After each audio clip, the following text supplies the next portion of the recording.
Amen, amen. Soyez tous bénis au nom de Jésus-Christ. Je suis encore très heureux.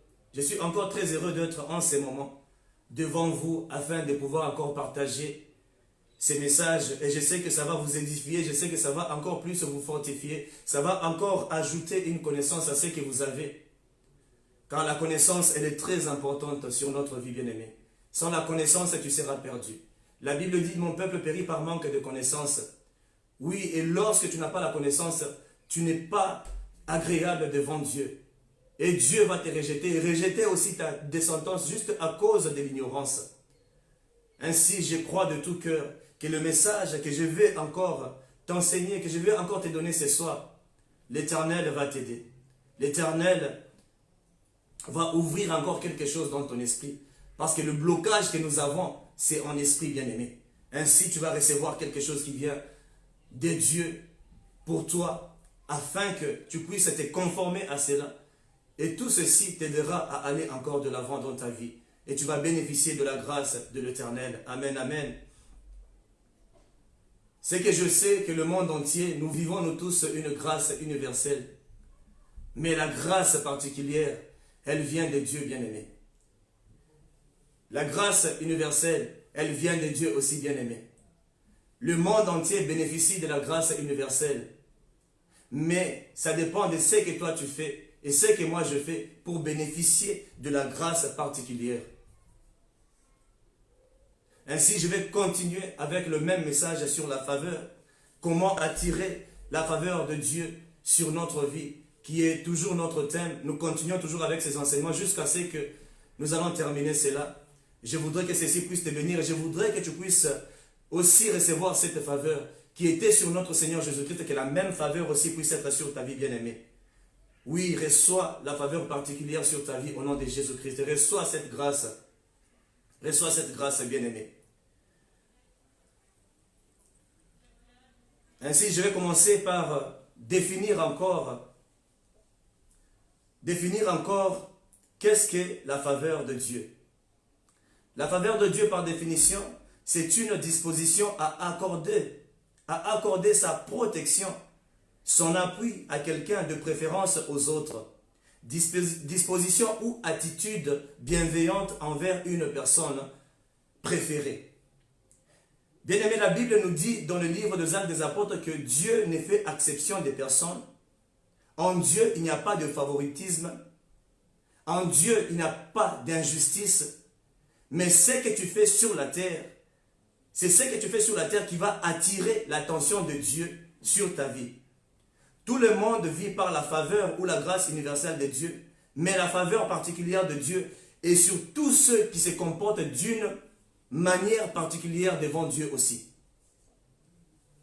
Comme je le dis toujours, chaque action physique provoque une réaction spirituelle. L'action de Dieu sur la vie d'un homme n'est pas conditionnée par Dieu, mais cela est conditionné par les actions de l'homme. Donc ce que tu fais, c'est ce qui attire la présence de Dieu sur ta vie, bien-aimé. Nous avons parlé déjà de 4 points. Depuis que nous avons commencé, nous avons parlé de faire le vœu à Dieu en lui donnant ta vie. Nous avons parlé de la sanctification. Nous avons parlé de l'obéissance. Nous avons parlé de la foi. Aujourd'hui, nous continuons avec le même sujet sur la faveur. Mais je voudrais qu'on puisse parler du 5e point, qui est faire confiance à un homme que Dieu a oint. Cela aussi, bien-aimé, attirera la faveur de Dieu sur ta vie. Ainsi, nous allons parler de ces points aujourd'hui. Et je voudrais faire comprendre à plusieurs pourquoi on a besoin de cela. Pourquoi on a besoin de faire confiance à un homme de Dieu, un homme que Dieu a oint. Oui, bien-aimé, ta bénédiction aussi en dépend. Puisque si aujourd'hui je suis en train de te parler de la part de Dieu, c'est parce que l'Éternel m'a oint. Et lorsque je te parle, c'est une bénédiction pour toi. Je suis en train d'ouvrir ton esprit. Je suis en train de participer à ta bénédiction aussi. Oui, bien-aimé, c'est à ça que sert un homme de Dieu. La fois passée, nous avons lu dans le livre de Luc, chapitre 4 au verset 24, et j'avais dit que je reviendrai sur ça. Ainsi, aujourd'hui, ce soir, je voudrais commencer par là. Luc chapitre 4, versets 24 à 27. La Bible dit, il leur dit encore, je le dis en vérité, aucun prophète n'est bien accueilli dans sa patrie. Je vous le déclare en toute vérité, il y avait de nombreuses veuves en Israël à l'époque d'Élie, lorsque le ciel a été fermé 3 ans et 6 mois, et qu'il y a eu une grande famine dans tout le pays. Cependant, Élie n'a été envoyé vers aucune d'elles, mais seulement vers une veuve de Sarepta, dans le pays de Sidon. Il y avait aussi de nombreux lépreux en Israël à l'époque du prophète Élisée, et cependant aucun d'eux n'a été purifié, mais seulement Naaman le Syrien. Et je vous dirai le pourquoi. Je vous donnerai la raison de tout cela au fur et à mesure que nous sommes en train d'avancer, bien-aimés. Mais juste un conseil pour toi en passant. Il faut apprendre à respecter le loin de Dieu, quels que soient leurs défauts, car ta bénédiction en dépend, bien-aimé. Il n'existe aucun homme parfait. Il n'existe aucun homme parfait sur la terre, bien-aimé.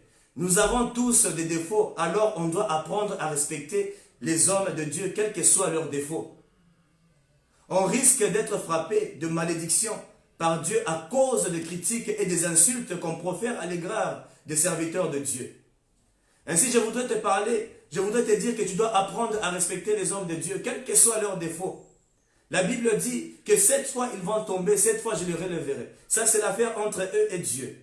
Apprenez à faire confiance aux hommes de Dieu, mais pas à n'importe lesquels, bien-aimés. Seulement ceux qui viennent réellement de la part de Dieu. Ne fais pas confiance à n'importe quel homme de Dieu qui se dit que je suis homme de Dieu. Parce qu'il dit qu'il vient au nom du Seigneur, tu dois seulement le recevoir. Apprenez à toujours reconnaître les vrais hommes de Dieu. Apprenez à avoir le discernement de l'esprit afin de pouvoir discerner si réellement la personne que tu es en train de recevoir vient de Dieu ou il ne vient pas de Dieu. Car dans ce monde, il y a des soi-disant hommes de Dieu. Et c'est ainsi que je voudrais encore ouvrir ton esprit aujourd'hui. Parce que je ne dis pas si tu dois faire confiance aux hommes de Dieu, tu dois faire confiance à n'importe qui. Il y a ceux qui se font passer pour des prophètes de Dieu alors qu'ils ne le sont pas, juste pour bénéficier de quelque chose derrière toi et amener à porter la division dans ta maison, à porter la division dans ta famille. Oui, bien-aimé, je suis contre ces gens-là, car ils ne sont pas de Dieu. Dieu n'amène pas la division, bien-aimé. Faites confiance aux vrais oins de Dieu.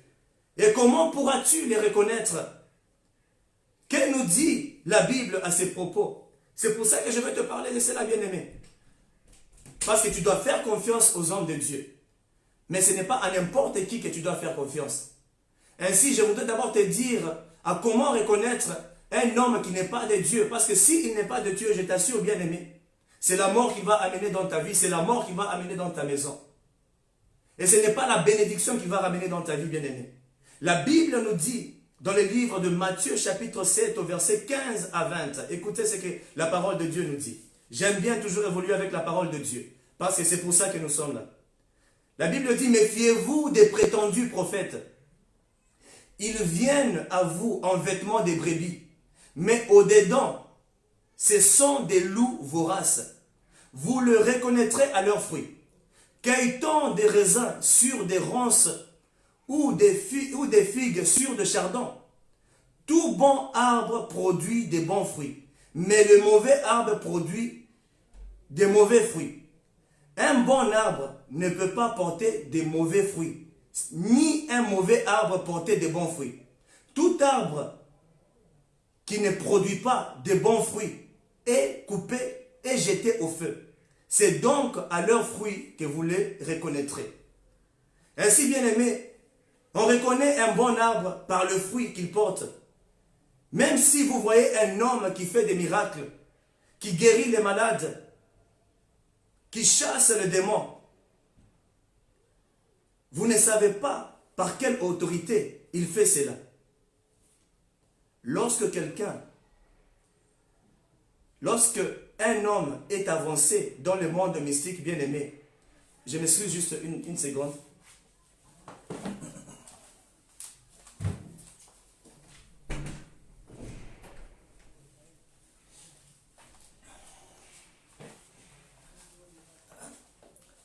Je m'excuse juste pour ça.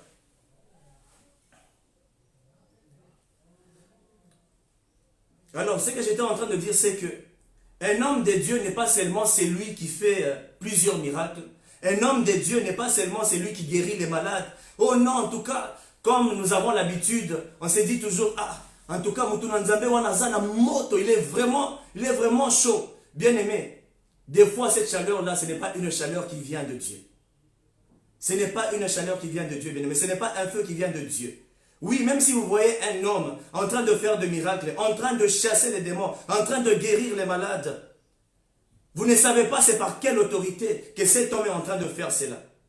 Lorsque un homme est avancé dans le monde mystique et qu'il se trouve devant les petits démons qui ont déjà accaparé la vie de quelqu'un, il a le pouvoir de les faire taire à cause du grade qu'il a dans leur monde aussi. Parce que, je vous donne juste un exemple. Un général et un colonel. Un colonel peut être là en train de donner des ordres aux autres soldats qui sont plus bas que lui, qui n'ont pas la même grade que lui. Mais lorsque un général vient, là où il y a le colonel va se taire. Et le général peut dire au colonel, dégage de cet endroit, laisse cet endroit, et le colonel, il peut libérer. Ainsi pour te dire que ce n'est pas tout homme de Dieu qui vient et qui fait des miracles, tu te dis que c'est un homme de Dieu. Mais il y a une seule façon que tu peux reconnaître les hommes de Dieu. Le diable aussi est capable de prophétiser, de guérir. Mais ça ne veut pas dire qu'il vient de la part de Dieu, bien-aimé. Le livre de 2 Corinthiens, chapitre 11, au verset 13 à 15, la Bible dit ceci. Ces hommes-là sont des prétendus apôtres, des ouvriers trompeurs déguisés en apôtres de Christ. Ce n'est pas étonnant puisque Satan lui-même se déguise en ange de lumière. Il n'est donc pas étrange que ses serviteurs aussi se déguisent en serviteurs de la justice. Leur fin sera conforme à leurs actes. Oui, bien aimé, ça c'est la parole de Dieu qui nous dit ça.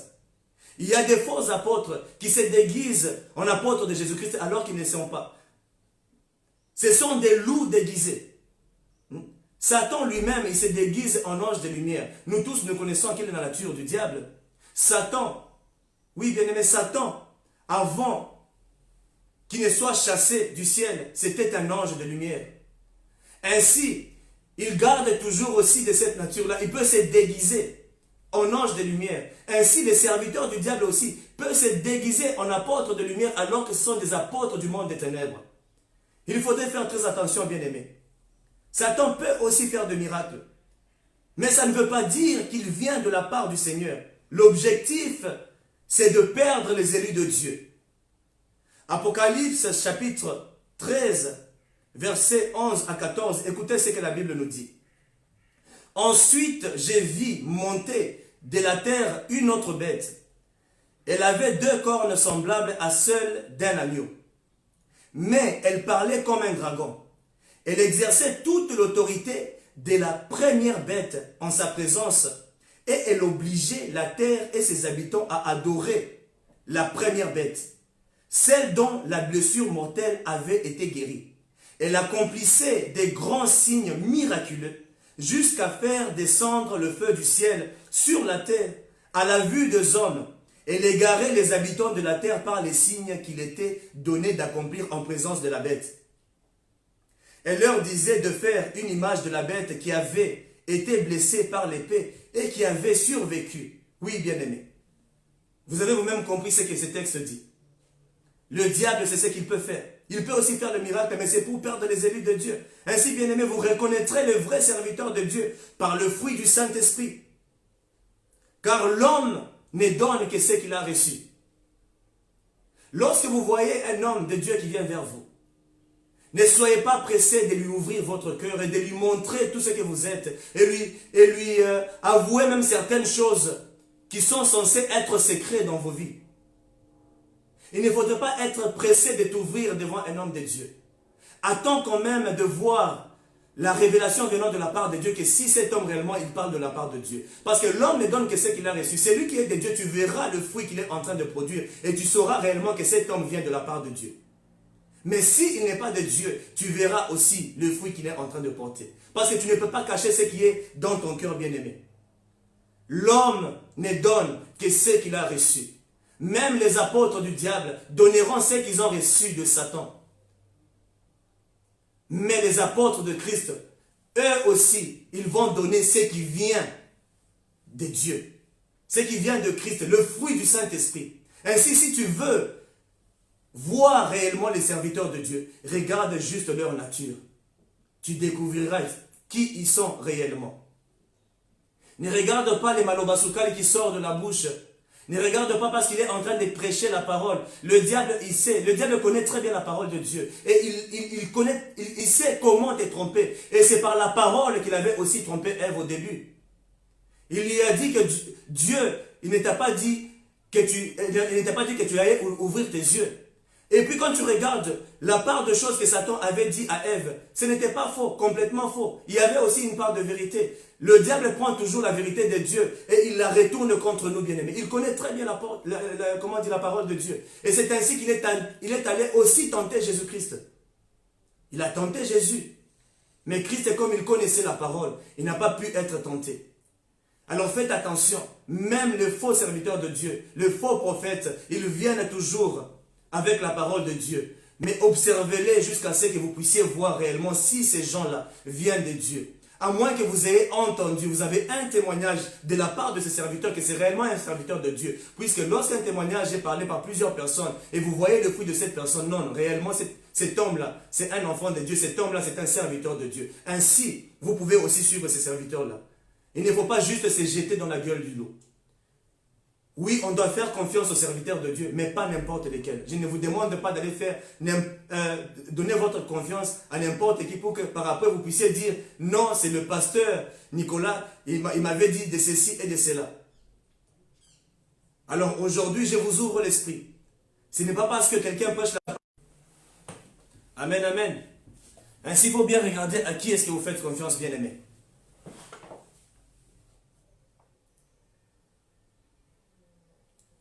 Nous continuons avec notre thème toujours.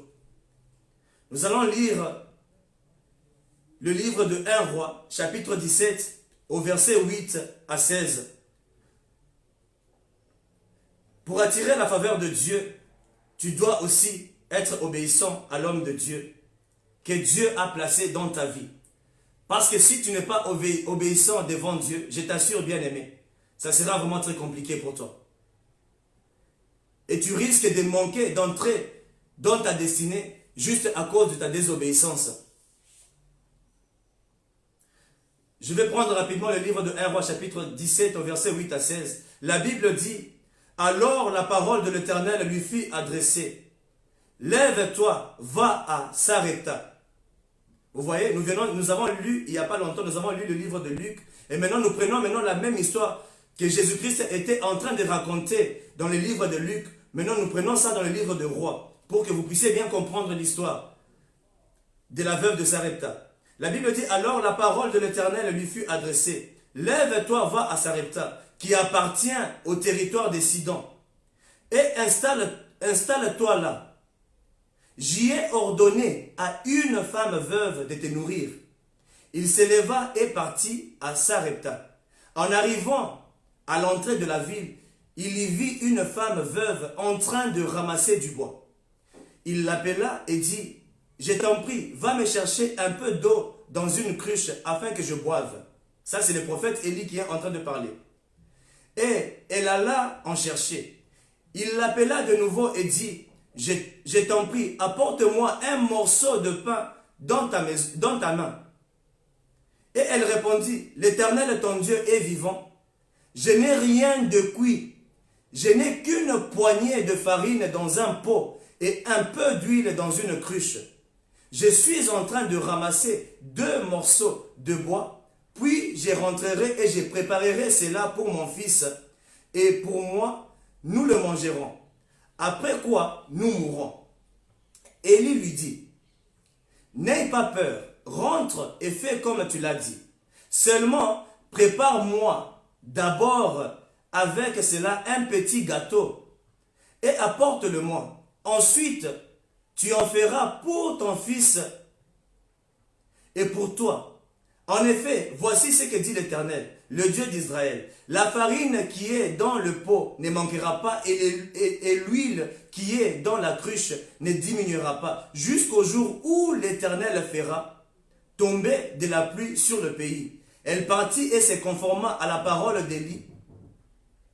Et pendant longtemps, elle eut de quoi manger, ainsi que sa famille et Élie. La farine qui était dans le pot ne manqua pas, et l'huile qui était dans la cruche ne diminua pas, conformément à la parole de l'Éternel avait prononcée par l'intermédiaire d'Élie. Amen, amen. Vous avez compris l'histoire. À l'époque, donc, ça faisait 6 mois et 3 mois, qu'il n'y avait ni pluie, il n'y avait rien, il y avait sécheresse. Il y avait sécheresse dans la ville.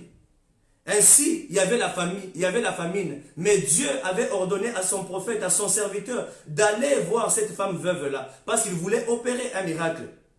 Dieu a envoyé Élie à Sarepta pour qu'il puisse être nourri par la veuve. Dieu a donné l'ordre à la veuve de nourrir le prophète Élie. Mais c'est sur la parole d'Élie que la veuve a agi. Puisque lorsque nous regardons l'histoire, Dieu avait ordonné à la veuve de nourrir Élie. Mais elle n'avait pas l'assurance de savoir que cet ordre venait de Dieu. Dieu a disposé le cœur de la veuve pour nourrir son serviteur. Et c'est le prophète qui a révélé cela à la veuve.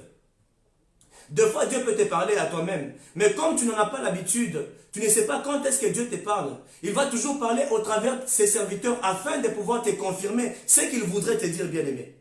La femme, la veuve, elle était là. Dieu lui avait parlé. Dieu lui avait déjà convaincu qu'elle devait faire ça. Donner la nourriture à Élie. Mais elle ne savait pas que c'est Dieu qui lui avait parlé. Mais c'est Élie qui est venu confirmer cette parole-là.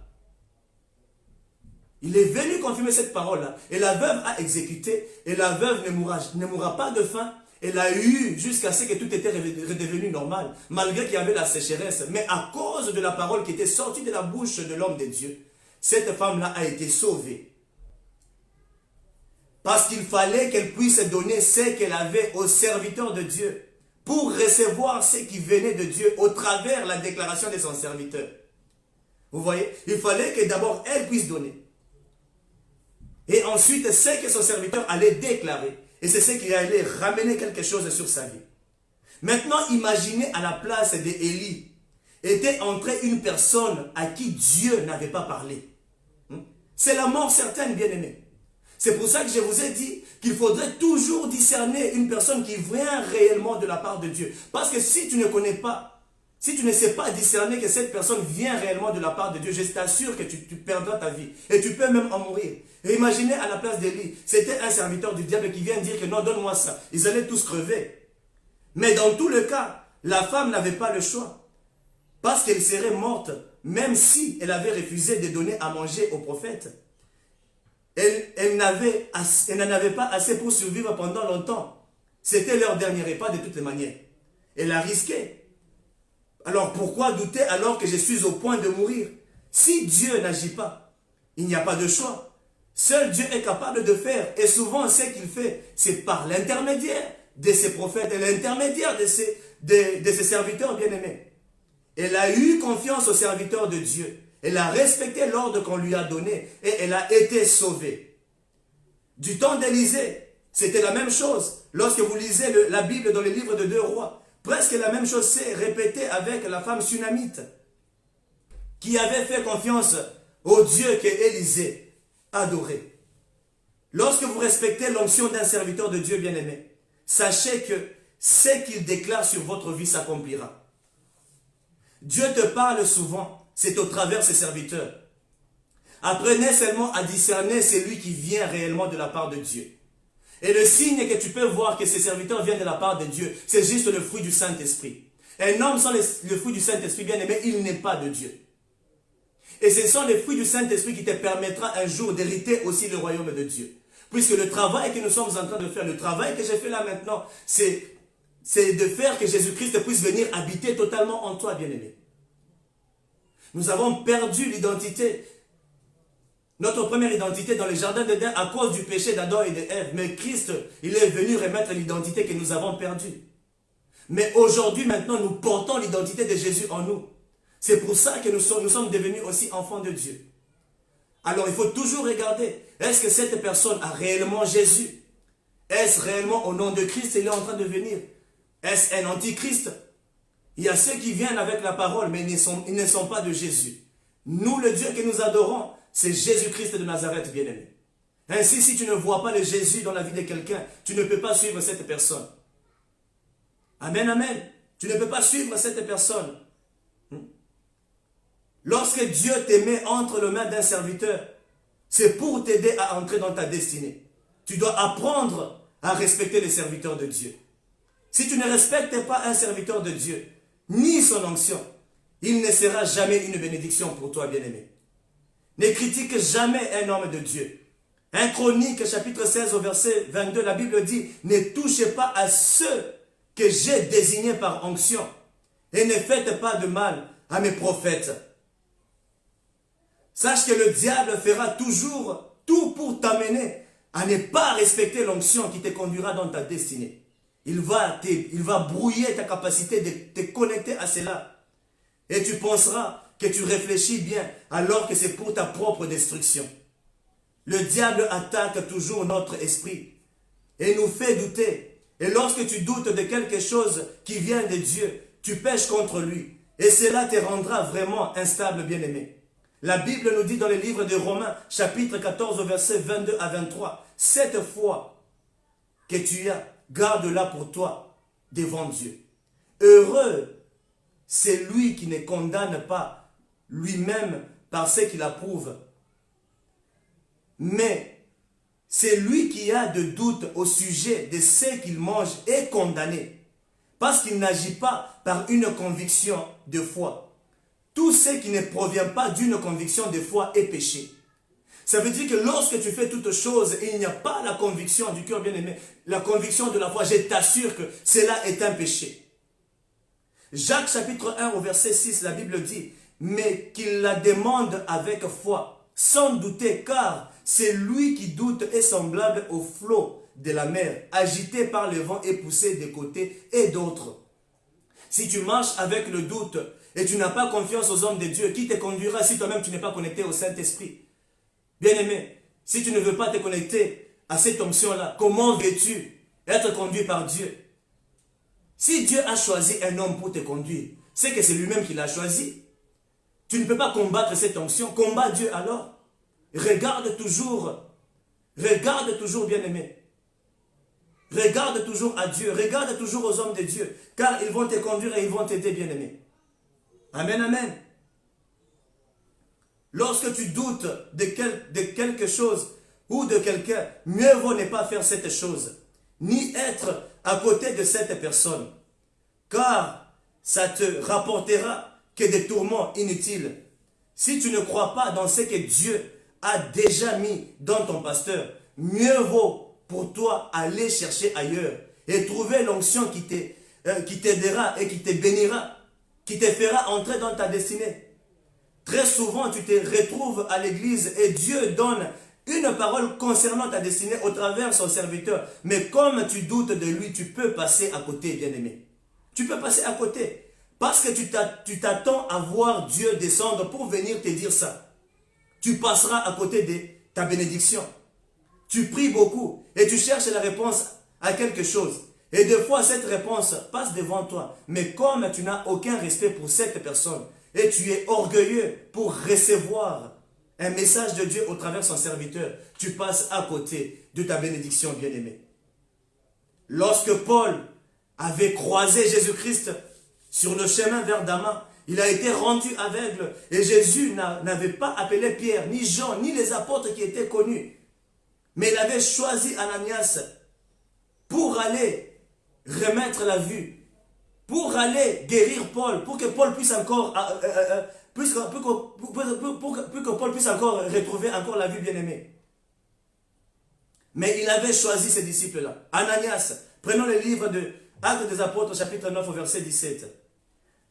La Bible dit, Ananias partit une fois, entré dans la maison. Il posa les mains sur Saul en disant, « Saul, mon frère, le Seigneur qui t'est apparu sur le chemin par lequel tu venais, m'a envoyé pour que tu retrouves la vue et que tu sois rempli du Saint-Esprit. » Vous voyez bien ce que les Écritures disent. Dieu n'a pas choisi, Jésus-Christ n'avait pas choisi les grands prophètes, n'avait pas choisi les apôtres qui étaient déjà connus par tous, mais il a choisi un apôtre qui n'était même pas connu. Et c'est celui-là qui est allé remettre la vue à Saul, à Paul. Écoutez ceci, bien-aimé. Sache que lorsqu'un homme est de Dieu, il est appelé pour ton édification, pour ta délivrance, pour que ta vie soit meilleure. Dieu suscite toujours des serviteurs pour changer ta vie et t'introduire dans ta destinée. Libère ton esprit. Pour libérer ton esprit, pour briser la malédiction sur ta vie, te guérir de certaines maladies. Dieu va toujours pointer un serviteur pour venir de sa part et venir te bénir, bien-aimé. Mais il y a un seul endroit dans la Bible, lorsque nous regardons notre Seigneur Jésus-Christ, il n'avait jamais été reçu et il n'a même pas pu faire de miracle là où il était parti. Luc chapitre 4, verset 24, la Bible dit, il leur dit encore, je vous l'ai dit en vérité, aucun prophète n'est bien accueilli dans sa patrie. Sachez qu'il y a un endroit que Jésus-Christ n'a pas pu faire même un seul miracle à cause de leur incrédulité. C'était dans sa patrie, dans sa propre famille, bien-aimée. La Bible nous dit dans le livre de Marc, chapitre 6, au verset 4 à 6, la Bible dit ceci. Mais Jésus leur dit, un prophète n'est méprisé que dans sa patrie, parmi ses parents et dans sa famille. Il n'est pu faire là aucun miracle, si ce n'est qu'il guérit quelques malades en posant les mains sur eux. Il s'étonnait de leur incrédulité. Jésus parcourait les villages des environs en enseignant. Vous vous imaginez, Jésus-Christ n'a pas pu faire de miracle dans sa propre patrie et dans sa famille. Pourquoi? À cause de l'incrédulité. Il n'avait pas été reçu. Que ça ne soit pas ton cas ce soir, bien-aimé, au nom de Jésus-Christ. L'appel et le don spirituel dans la vie d'un homme, de Dieu, sont irrévocables, bien-aimés, qui ne peut être repris. Alors faites très attention de passer à côté de ce que le ciel vous réserve, bien-aimés. L'onction de Dieu sur son serviteur et pour ta délivrance, cette onction change ta vie et fait plusieurs choses, même au-delà de ce que tu ne peux imaginer toi-même. Écoutez ce que la Bible dit encore dans le livre de Actes des Apôtres, chapitre 5, verset 15 à 16. On en venait à sortir les malades dans les rues et les placer sur des civières et des brancards, afin que lorsque Pierre passerait, son ombre au moins couvre l'un d'eux. Une foule de gens accourait aussi des villes voisines vers Jérusalem. Ils amenaient des malades et des personnes tourmentées par des esprits impurs, et tous étaient guéris. À cause de l'onction qui était sur Pierre, lorsqu'il passait à côté des malades, juste son ombre, bien-aimé, vous vous imaginez quelle puissance. Juste l'ombre de Pierre pouvait chasser les démons et guérir les malades. À cause de l'onction d'Élisée aussi, même mort et enterré en plus de cela. Une puissance surnaturelle ressortait de ses os au point où on jeta même un homme, un cadavre à côté de ses os. Et ce cadavre-là a repris vie à cause de l'onction qui était dans ces serviteurs-là. À cause de l'onction d'Élisée. Oui, je peux vous prouver cela. Lisez le livre de 2 Rois, chapitre 13, au verset 20 à 21. Élisée mourut et on l'enterra. L'année suivante, des troupes de Moabites pénétrèrent dans le pays. On était en train d'enterrer un homme quand on aperçut une de ces troupes et on jeta l'homme dans le tombeau d'Élisée. En touchant les ossements d'Élisée, l'homme reprit vie et s'éleva sur ses pieds. Vous imaginez, juste l'onction qui était dans l'esprit d'Élie, qui avait déjà communiqué cette même onction dans son âme et dans son corps. Il était déjà enterré une année après. On avait jeté un cadavre juste à côté de ses os. L'onction qui était sur Élie, cet homme-là a repris vie. Bien-aimé, et c'est toi qui voudrais venir mépriser l'onction qui est sur un homme de Dieu. Il faut faire très attention, tu vas passer à côté de ta bénédiction un jour, bien-aimé. Ne soyez pas distraits. Le diable cherche toujours à salir les serviteurs de Dieu pour que vous ne puissiez pas leur faire confiance, afin de perdre la faveur de Dieu sur votre vie. Il détruit l'image de l'Église aujourd'hui pour que les gens se disent qu'il n'y a rien de bon en y allant. Et mieux vaut rester à la maison et chercher les cultes en ligne sur Internet. C'est ce que beaucoup de gens se disent. Oui, bien aimé, tu peux faire cela. Hein? Tu peux faire cela. Si tu veux, tu peux faire cela. Mais je t'assure que tu ne vas pas bénéficier comme ces gens-là qui se retrouvent toujours à l'église, dans les quatre murs de l'église. Pourquoi cela? Parce que l'église est déjà consacrée. L'onction qui se trouve entre ces quatre murs, bien aimé, parce que cet endroit est déjà consacré. Ainsi, ta vie peut être libérée. Ne sois pas de ceux qui ne veulent pas aller à l'église. Si Dieu lui-même, c'est Dieu lui-même qui a commencé l'église, bien aimé. Ainsi, tu ne peux pas rejeter ce que Dieu a commencé. Dans les quatre murs de l'église, je vous assure qu'il y a beaucoup de choses qui se passent. L'onction est différente. De la manière dont je te parle là, si tu viens en face de moi, tu recevras autre chose, bien aimé. Oui, ce message peut libérer ta vie, mais tu vas manquer certaines choses. Le diable veut détourner votre esprit loin de la vérité de Dieu. Il veut vous amener loin de votre destinée et perdre la grâce particulière qui se renouvelle chaque matin sur vous.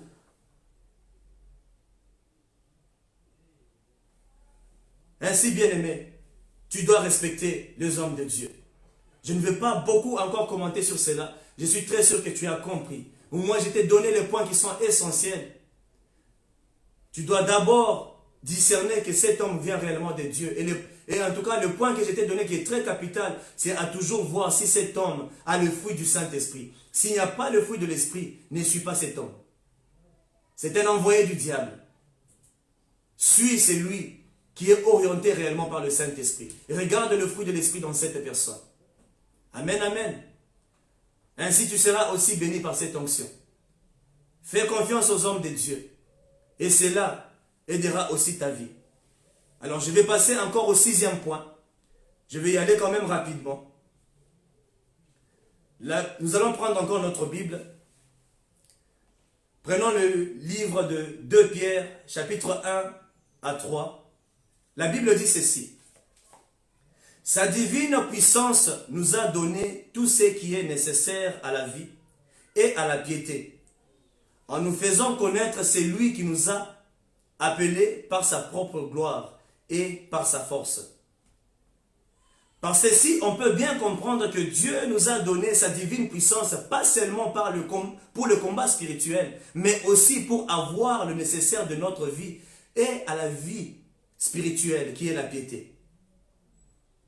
Donc, qui veut dire qu'il nous a donné sa puissance pour la vie naturelle, pour tous les besoins dont tu recherches et la piété qui est la vie surnaturelle.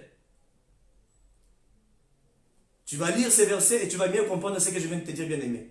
La puissance de Dieu, ce n'est pas seulement pour chasser les démons. Mais la puissance de Dieu t'a été donnée, c'est pour améliorer ta vie, pour que tu sois heureux sur la terre. Je voudrais définir pour toi qu'est-ce que la piété. La piété est un terme signifiant une dévotion ardente et sans faille à Dieu, dans le respect de croyances et de traditions religieuses. Pour être épanoui, bien-aimé, cela doit se faire spirituellement d'abord, puis physiquement. Le livre de 3 Jean, chapitre 1 au verset 2, la Bible dit « Bien-aimé, je souhaite que tu prospères à tous égards et sois en bonne santé comme prospère l'état de ton âme. » L'âme, tu ne peux pas toucher ton âme parce que l'âme est spirituelle, bien-aimé. Et comment maintenant cette puissance pourra-t-elle contribuer à notre vie? La Bible nous dit dans le livre de Jean, chapitre 16, au verset 13. Écoutez. « Quand le défenseur sera venu, l'Esprit de la vérité, il vous conduira dans toute la vérité. Car il ne parlera pas de lui-même, mais il dira tout ce qu'il aura entendu et vous annoncera les choses à venir. » La principale manifestation réelle de la puissance de Dieu, c'est la conduite dans la vérité. Ça, c'est quelque chose que vous devez d'abord retenir. La principale manifestation réelle de la puissance de Dieu, c'est la conduite dans la vérité.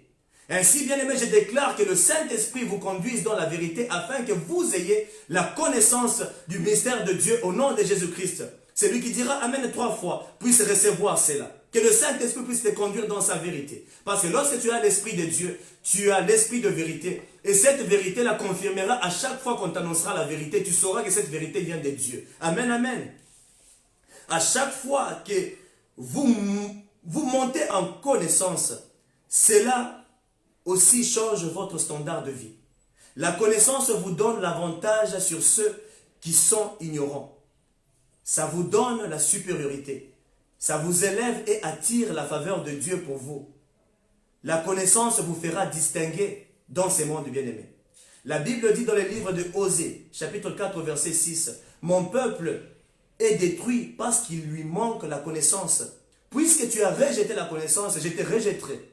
Tu ne pourras plus exercer la fonction de prêtre pour moi. De même que tu as oublié la loi de ton Dieu, j'oublierai aussi tes enfants. » Lorsque tu rejettes la connaissance, bien-aimé, Dieu te rejettera aussi. Et il peut même rejeter aussi ta descendance. Mais lorsque tu as la connaissance, tu attires la faveur de Dieu vers toi. Et quelle connaissance dont je parle? Je suis en train de parler de la connaissance de la parole de Dieu.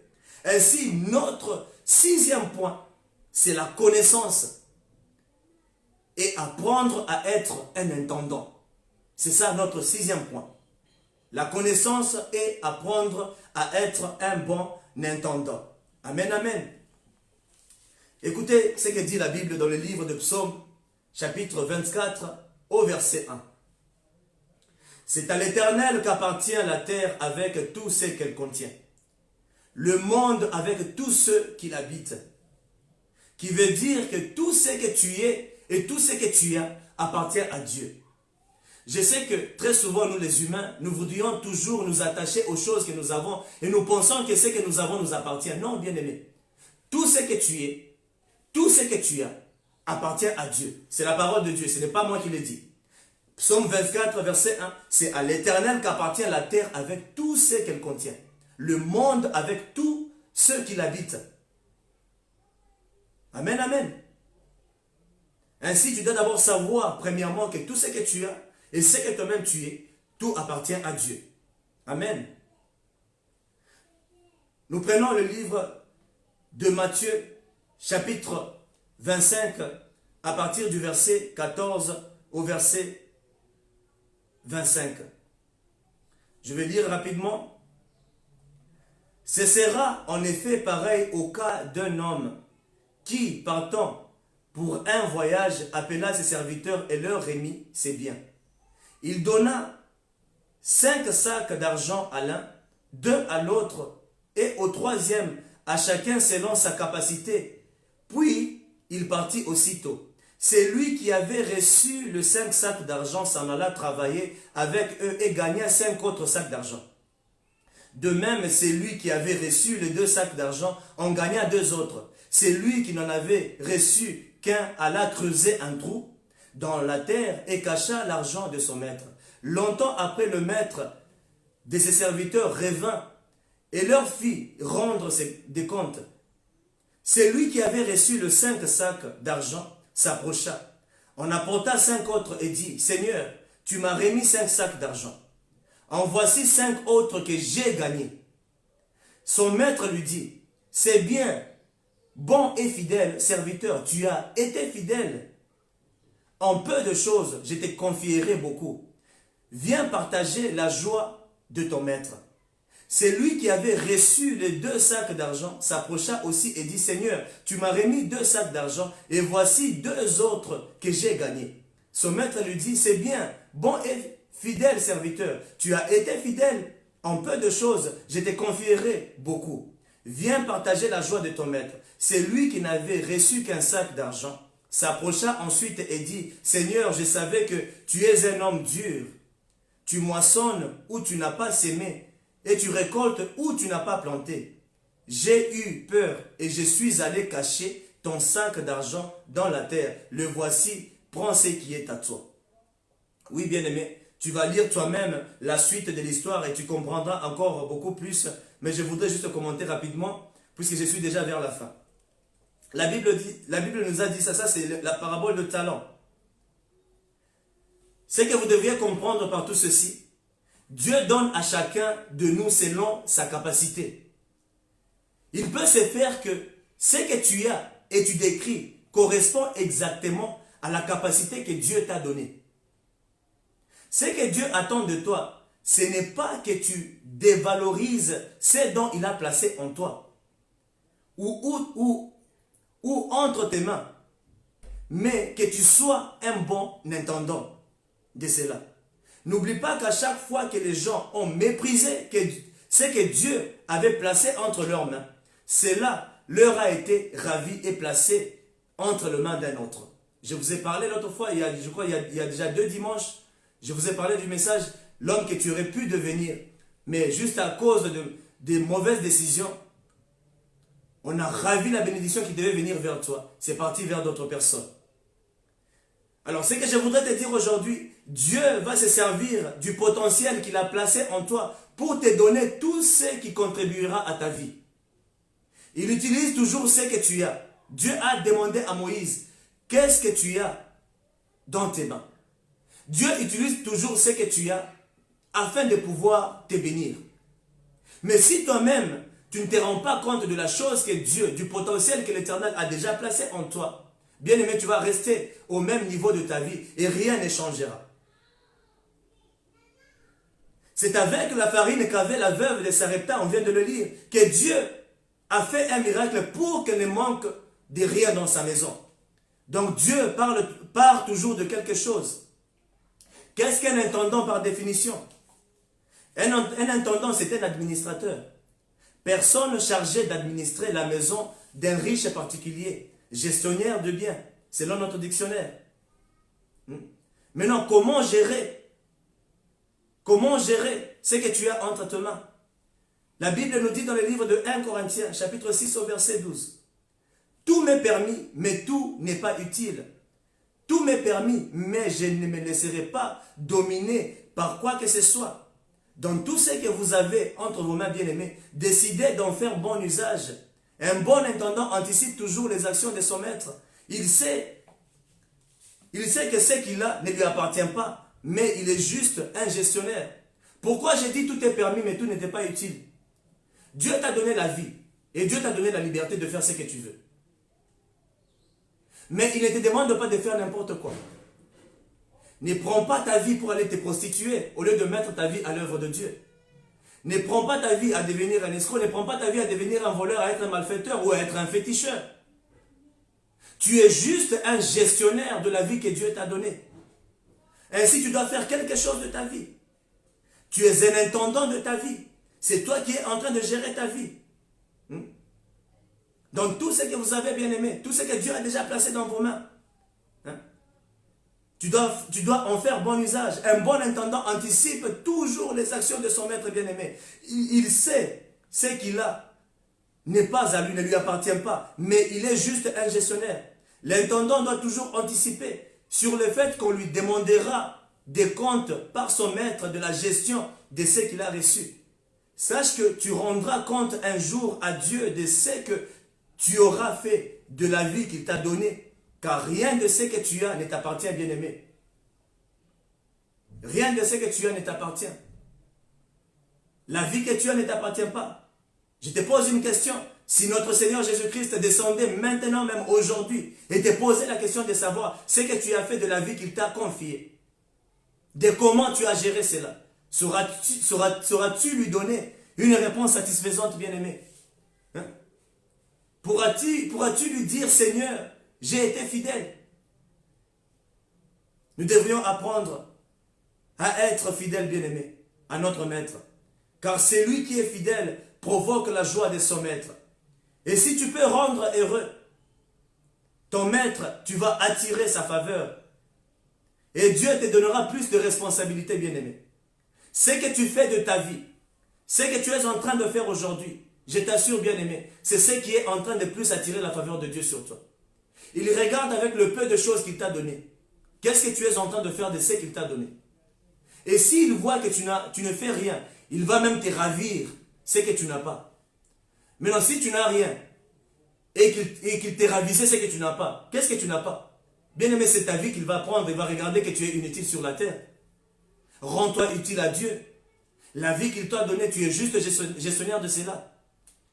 Au lieu que tu puisses prendre ton temps à faire ce que Dieu te demande de faire, tu es là à tournoyer, à avoir une vie de débauche, à avoir une vie qui va t'amener en enfer un jour, bien-aimé. L'Éternel t'accorde encore du temps aujourd'hui. Il veut que tu puisses changer. La vie que tu as ne t'appartient pas. Sache que chaque fois que tu seras fidèle dans peu de choses, chaque fois que tu seras un bon intendant, Dieu te confiera davantage de richesses et de responsabilités. Si tu veux voir la bénédiction de Dieu, tu dois être fidèle à Dieu. Mais si tu es un infidèle, je t'assure que tu ne verras pas la main de Dieu sur ta vie. Plusieurs personnes veulent recevoir un salaire venant des hommes au lieu de regarder ce que Dieu leur donnera. C'est Dieu qui te paye en tout, bien-aimé. Regarde tout ce qu'il fait tout autour de toi. Je t'assure que tu rendras compte un jour à Dieu. La Bible dit que la moisson est grande, mais il y a peu d'ouvriers. Il y a peu d'ouvriers, bien-aimés. Bozo Lukamisala, vous êtes en train de chercher de travail tout le jour. Mais Dieu est là, il ne te demande même pas ton CV. Tout ce qu'il veut de toi, que tu puisses seulement disposer ton cœur. Et lorsque tu disposes ton cœur, bien-aimé, c'est tout ce dont tu as besoin. Lui-même, il va te donner de quoi travailler avec. Et lorsqu'il t'accorde de quoi travailler avec, je t'assure, bien-aimé, c'est pour l'épanouissement de ta vie. C'est pour que tu puisses vivre heureux. Sois un bon intendant là où tu es. Ne néglige pas la connaissance de la parole de Dieu. Et je t'assure que tu vas attirer la faveur de Dieu sur ta vie. On se retrouve encore la prochaine fois.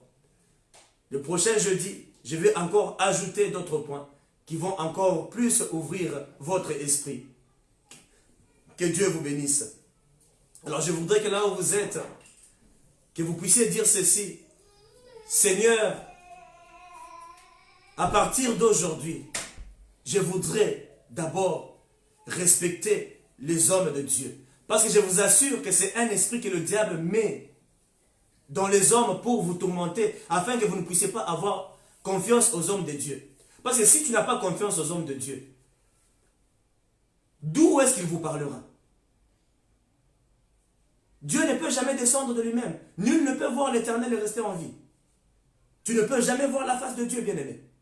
Alors c'est toujours à travers les serviteurs de Dieu, les vrais serviteurs de Dieu, les vrais ones de Dieu, qu'il vous parlera. Ainsi tu vas dire, Seigneur, apprends-moi à discerner que ces hommes viennent de ta part. Tu vas prier au nom de Jésus-Christ et tu vas demander à Dieu de mettre cela en toi. Tu vas dire, Seigneur, apprends-moi. J'ai vraiment besoin de toi. J'ai vraiment besoin que tu m'apprennes, que tu puisses m'accorder l'esprit de discernement. Apprends-moi à reconnaître les vrais serviteurs. Et apprends-moi à les faire confiance, à ne pas douter à ce que tu dis au travers de tes serviteurs. Car cela, ta bénédiction dépend de cela aussi, bien-aimé. Tu vas prier au nom de Jésus-Christ là où tu es. Commence à prier. Oui, tendre Père, nous venons encore une fois de plus devant toi. Yahweh, je viens recommander tous ceux qui sont en train de me suivre en ce moment, Père éternel. Apprends-nous tous à toujours reconnaître ta pensée au travers de tes serviteurs.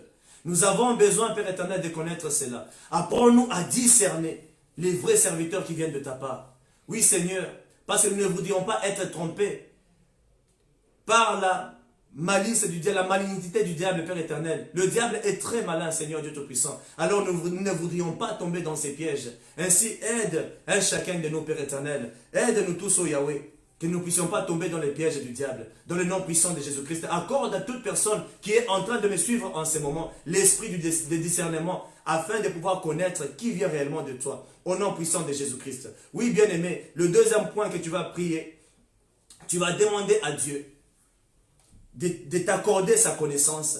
Tu vas demander à Dieu de t'accorder cela au nom puissant de Jésus-Christ. Dis, Seigneur, accorde-moi ta connaissance. Accorde-moi ta connaissance.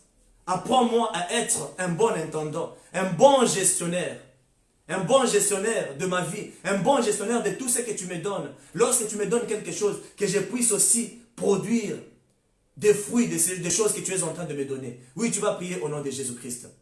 Prie au nom de Jésus-Christ, bien-aimé. Oui, tendre Père, apprends à chacun de nous, à moi aussi et à tout le monde, Père éternel, à tous les serviteurs de Dieu, à nous tous, Père éternel, à nous tous, oh Yahweh. Nous avons besoin d'être des bons intendants, Père éternel. Nous avons besoin de te ressembler comme toi, tu l'as été sur la terre, Seigneur Dieu Tout-Puissant. Aide un chacun de nous, Père. Donne-nous la connaissance de ta parole. Donne-nous la connaissance de ta personne, oh Yahweh. Que nous puissions encore plus avancer en toi, Père éternel, afin que nous puissions attirer ta faveur. Oui, Seigneur, sois exalté et sois béni. Merci encore, Père éternel, pour ce soir. Merci pour ta bonté. Merci pour chaque chose que tu es en train de faire pour nous, Yahweh. Je recommande ainsi ces moments entre tes mains, Père éternel. Merci car tu as été l'alpha et l'oméga. Tu as commencé avec nous, Seigneur Dieu Tout-Puissant, et tu as terminé avec nous. Seigneur, sois avec nous. Protège à chacun de nous. J'ai béni ton peuple, j'ai béni tous ceux qui sont en train de me suivre en ce moment et ceux qui me suivront encore en différé, Seigneur.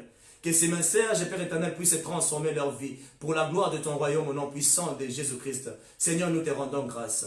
Reçois la gloire, reçois l'honneur, reçois la magnificence pour de siècles. C'est dans le nom de Jésus-Christ que nous avons ainsi prié. Et nous disons Amen. Soyez tous bénis au nom puissant de Jésus-Christ. Nous nous retrouvons encore jeudi prochain pour d'autres enseignements.